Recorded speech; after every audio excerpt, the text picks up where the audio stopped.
মানে একদম জমনি কথা এটা শুনিলো যে মুখ্যমন্ত্ৰী হিমন্ত বিশ্ব শৰ্মাৰ বুলি এটকাও নাই, তেওঁৰ কোনো সম্পত্তি নাই বুলি কৈছে। মানে সম্পত্তিৰ পাহাৰ গঢ়া মানুহজনে কেনে সম্পত্তি নাই বুলি ক'ব পাৰে? আজি বান্দিয়া ইণ্টাৰনেশ্যনেল স্কুলখন কাৰ? আপোনাৰ শ্ৰীমতীয়ে দেখোন উদ্বোধনী ভাষণত কৈ দিলে এখন বোলে আপোনাৰ হয়। আজি নিউজ লাইভটো কাৰ হয়?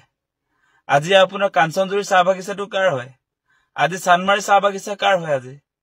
আজি গুৱাহাটীৰ যে আপোনাৰ 4-5 ঠাইত যে মাটি আছে, আপোনাৰ এইটো আপোনাৰ খ্ৰীষ্টান বস্তি মাটিটো কাৰ? আজি গণেশগুৰিৰ মাটিটো কাৰ? নিউজ লাইভ, টাইম 8, 12-18, নিয়মীয়া বাৰ্তা এইবিলাক কাৰ? আচলতে এই প্ৰপাৰ্টি বিলাক কাৰ? আজি তিনিচুকীয়াৰ চানমাৰী চাহ বাগিচা আপোনালোকৰ নহয় নেকি?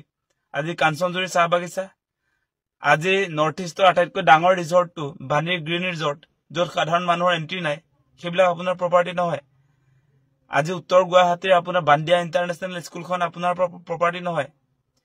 আজি নিউজ লাইভ, টাইম 8, নিয়মীয়া বাৰ্তা, 12-18 সেইবিলাক কাৰ প্ৰপাৰ্টি? খ্ৰীষ্টান বস্তিৰ মাটিখিনি কাৰ? আপোনাৰ জোৰদৰ মাটিখিনি কাৰ? গণেশগুৰিৰ মাটিখিনি কাৰ? উজান বজাৰৰ মাটিখিনি কাৰ?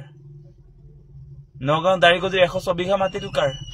আৰু কিমান যে প্ৰপাৰ্টি আছে আপোনাৰ, তাৰ পাছত আজি কি মানুহক বুৰ্বক বনাবলৈ আহিছে? আপোনাৰ প্ৰপাৰ্টি নাই। মানে আপুনি নাভাবিব দেই, অসমৰ মানুহ বুৰ্বক বুলি নাভাবিব। চবে জানে আপুনি যে সম্পত্তিৰ পাহাৰ গঢ়িছে। আপুনি মুখ্যমন্ত্ৰী হোৱাৰ পাছত আপুনি কংগ্ৰেছৰ দিনতো কিমান টকা পইচা সা সম্পত্তি গোটালে, সেই কথা কি অসমৰ মানুহে নাজানে? এটকাও নাই বোলে মুখ্যমন্ত্ৰীৰ। আমি পাগল তেনেহলে? কি কথা কয় বাৰু?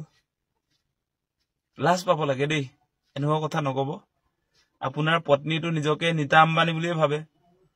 আমি জানো নহয় এইবিলাক কথা।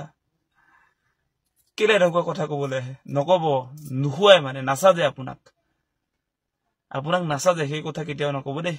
নমস্কাৰ।